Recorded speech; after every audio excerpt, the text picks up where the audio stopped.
काम नाही सोडत. तर दिशाभूल पाहता सकारात्मक चर्चा या ठिकाणी झाल्याचं दिसतंय आणि आता 17 दिवसानंतर जरांगे पाटील यांनी मुख्यमंत्र्यांच्या आग्रह ठोस थेट आपलं उपोषण जे आहे ते मागे घेतलेलं आहे.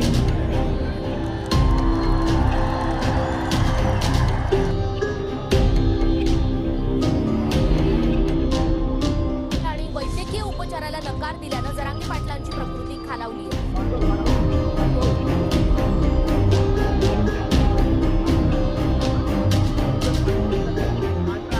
जय भीम. मी राहुल कदम. सत्यशोधक प्रतिशब्द या यूट्यूब चॅनलमध्ये मी आपले स्वागत करतो.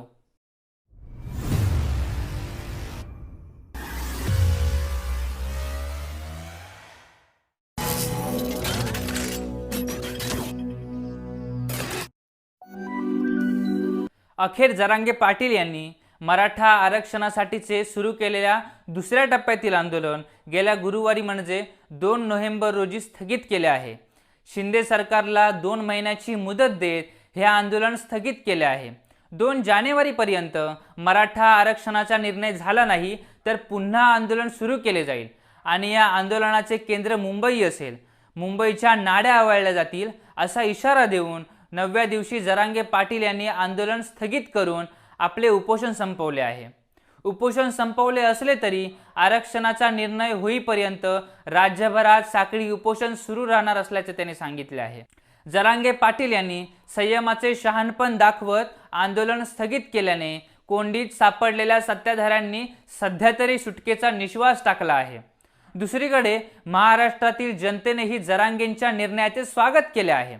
मराठा आरक्षणासाठी अंतरवली सराटीत 25 ऑक्टोबर पासून उपोषणाला बसत दुसऱ्या टप्प्यातले आंदोलन सुरू केले होते. राज्यभरातील मराठा बांधव या आंदोलनात उतरला होताच.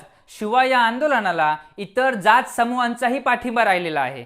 उपोषणाचा एक एक दिवस जसा संपत होता तशी मराठा समाजातील अस्वस्थता वाढत चालली होती. या अस्वस्थतेतून काही ठिकाणी हिंसक घटनाही घडल्या. त्यामुळे महाराष्ट्रातील जनता चिंतित झाली होती. महाराष्ट्रात तणावाची स्थिती वाढत होती. त्यामुळे सरकारने लवकरच तोडगा काढून जरांगेंचे उपोषण संपवावे अशी तमाम जनतेची इच्छा होती. अखेर महाराष्ट्र सरकारला काही काळासाठी जरांगेंची समजूत काढण्यात यश आले आहे. उपोषणाच्या 9व्या दिवशी आधी राज्य मागासवर्ग आयोगाचे अध्यक्ष निवृत्त न्यायमूर्ती MG गायकवाड यांनी मनोज जरांगे यांची भेट घेऊन त्यांची समजूत काढण्याचा प्रयत्न केला. मराठा समाजाला न्यायालयात टिकेल असे कायमस्वरूपी आरक्षण मिळण्यासाठी पूर्ण कारवायाच्या कायदेशीर प्रक्रियेची माहिती देऊन त्यासाठी काही वेळ द्यावा लागेल असे न्यायमूर्ती गायकवाड यांनी जरांगे पाटील यांना पटवून दिले. त्यानंतर सरकारच्या शिष्टमंडळाने भेट घेऊन शासनाने नेमलेल्या न्यायमूर्ती संदीप शिंदे यांच्या समितीला संपूर्ण राज्यातील अभिलेखांमध्ये कुणबी नोंदी शोधण्यासाठी वेळ द्यावा लागेल. राज्य मागासवर्ग आयोगाला डेटा गोळा करण्यासाठीही वेळ द्यावा लागेल. 8 डिसेंबर रोजी विशेष अधिवेशन घेत असल्याचे सांगत सरकारला वेळ द्यावा अशी विनंतीही केली. जरांगे पाटील यांनीही संयम दाखवत सहमती दिली व उपोषण स्थगित केले. वेळ घ्या पण आरक्षण द्या असे बजावत त्यांनी सरकारला 2 महिन्याची मुदत दिली आहे. मराठा आरक्षणासाठीचे मनोज जरांगे पाटील यांचे हे दुसऱ्या टप्प्यातील आंदोलन आहे. त्याआधी त्यांनी 29 ऑगस्टला अंतरवली सराटीमध्ये आंदोलन सुरू केले होते. 1 सप्टेंबर रोजी आंदोलकांवर सरकारने लाठीचार्ज केल्याने या आंदोलनाचा महाराष्ट्रभर भडका उडाला होता. लाठीचार्जनंतर मनोज जरांगे पाटील यांनी आक्रमक होत उपोषणाचे हत्यार उपसले होते. मराठा आरक्षण प्रश्नी तमाम मराठा समाज जरांगेंच्या पाठीशी उभा राहिला. सरकारची अभूतपूर्व कोंडी झाली होती. अखेर मुख्यमंत्र्यांच्या शिष्टाईनंतर 40 दिवसांची मुदत देत 14 सप्टेंबर रोजी जरांगेंनी उपोषण मागे घेत आंदोलन स्थगित केले होते. या 40 दिवसांच्या मुदतीत जरांगे पाटील यांनी अनेक ठिकाणी सभा घेत आंदोलनाची धग वाढवत नेली. तर दुसरीकडे राज्यकर्ता वर्ग जरांगेंच्या आंदोलनाचे गांभीर्य समजून न घेता निवडणुकीचे गणित मांडत राहिला.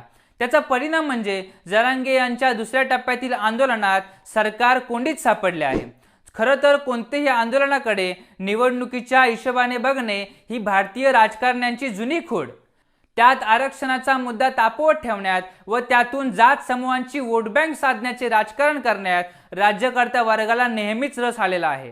कारण एकीकडे आरक्षणाचे गाजर दाखवायचे व दुसरीकडे कार्यभाग साधून झाल्यावर आरक्षण देण्यात येणाऱ्या अडचणींचा पाढा वाचत टोलवाटोलवी करायची.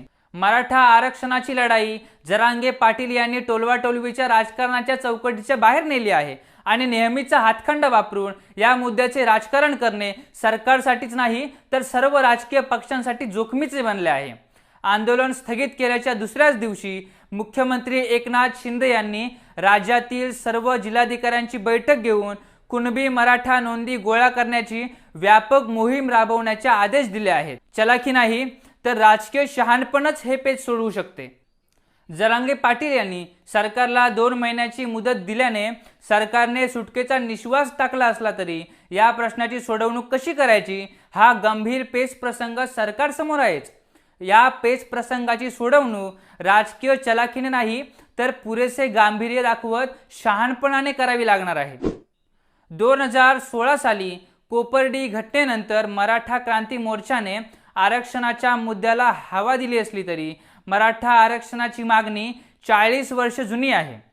माथाडी कामगार नेते आप्पासाहेब पाटील यांनी पहिल्यांदा मराठा आरक्षणाची मागणी केली होती. महाराष्ट्राच्या लोकसंख्येत 33% इतके प्रमाण असलेला मराठा समाज हा महाराष्ट्रात प्रभावशाली जातसमूह आहे.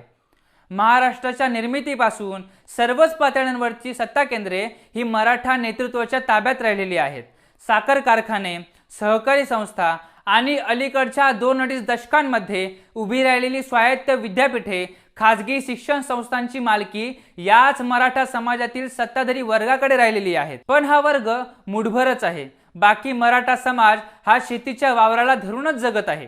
मात्र 90 नंतरच्या आर्थिक बदलांनी शेतीवरच संकट कोसळले आणि गरीब मराठा शेतीतूनच उखडला गेला. दुसरीकडे विदर्भ मराठवाड्यातील सातत्याने पडणारा दुष्काळांनी कुणबी मराठा हा हवालदिल झालेला आहे. मराठा जात वर्गातून आलेल्या सत्ताधारी वर्गाने त्यांची घोर निराशा केली आहे. त्यामुळे सत्ताधाऱ्यांच्या नाकर्तेपणामुळेच उद्भवलेल्या हवालदिल परिस्थितीतून बाहेर पडण्यासाठी गरीब मराठा आरक्षणाकडे बघतो आहे.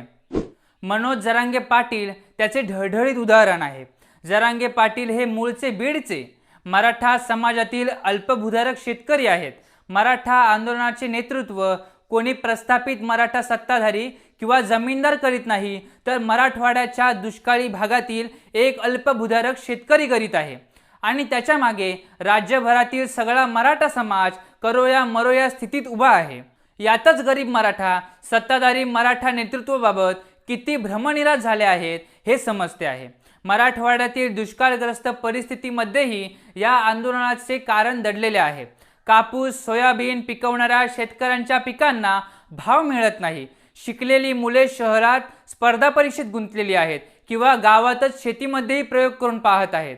पण या प्रयत्नांना प्रतिष्ठाही मिळत नाही आणि फारसे यशही मिळत नाहीये. त्यामुळे गावोगावी विवाह न झालेल्या तरुणांची संख्या मोठी आहे. या सर्व मुलांना आपले प्रश्न फक्त आरक्षणाच्या माध्यमातूनच सुटू शकतात हे खोलवर रुजलेले आहे. त्यामुळे जरांगेंनी आरक्षणाची लढाई जीवन मरणाची बनवलेली आहे. त्यात काहीच चूक म्हणता यायची नाही. मनोज जरांगे पाटील यांनी दिलेला 2 महिन्याचा अल्टिमेटम पाळणे सरकारसाठी सोपे असणार नाहीये. कारण याआधी सर्वोच्च न्यायालयाच्या मोठ्या पीठाने 5 मे 2021 रोजी मराठा आरक्षण अवैध असल्याचा निकाल दिलेला आहे.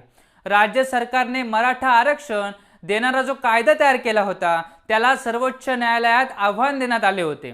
राज्य मागासवर्ग आयोगाचे अध्यक्ष न्यायमूर्ती गायकवाड यांनी 15 नोव्हेंबर 2018 रोजी अहवाल सादर केल्यानंतर राज्य सरकारने या अहवालातील काही तरतुदी स्वीकारीत विधिमंडळात विधेयक मंजूर केले होते. या विधेयकानुसार 16% आरक्षण दिले गेले होते. मुंबई उच्च न्यायालयाने मराठा आरक्षण वैध ठरविले. मात्र 16% आरक्षण कमी करीत शिक्षणात 12% व नोकऱ्यांमध्ये 13% अशी मान्यता दिली होती.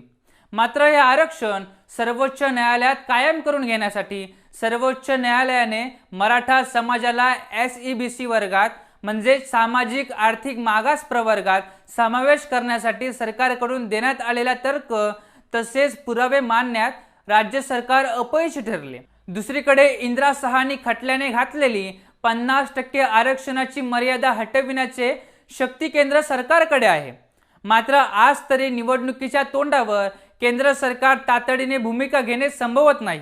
कारण मराठा समाजाप्रमाणेच इतर राज्यातील प्रभावशाली समूह आरक्षणाची मागणी घेऊन संघर्षात आहेतच। त्यामुळे राजकारण बाजूला ठेवून सरकार आणि विरोधी पक्षांना मराठा समाजाला आरक्षण मिळवण्याच्या दृष्टीने मोर्चेबांधणी करावी लागणार आहे। आरक्षणाच्या मुद्द्यावर जाती संघर्ष उद्भवण्याचीही नेहमीची भीती राहिलेली आहे, कारण आरक्षणाच्या लाभार्थी जातींमुळेच आम्हाला संधी मिळत नाही असा भ्रामक समज आरक्षणाचे लाभार्थी न राहिलेले जात समूह करीत राहिलेले आहे। जमातवादी राजकारणाने तर या समजाला कायमच हवा दिलेली आहे। मनोज जरांगे पाटील यांनी केवळ मराठवाड्यातीलच नाही तर संबंध राज्यातील कुणबी मराठ्यांना आरक्षण मिळावे अशी मागणी केलेली आहे। कुणबी मराठ्यांना ओबीसी आरक्षण मिळत आलेले आहे। आता सरसकट मराठा मुद्द्यावर ओबीसी बिथरण्याची शक्यता नाकारता येत नाही, त्यांचेही समाधान करावे लागेल।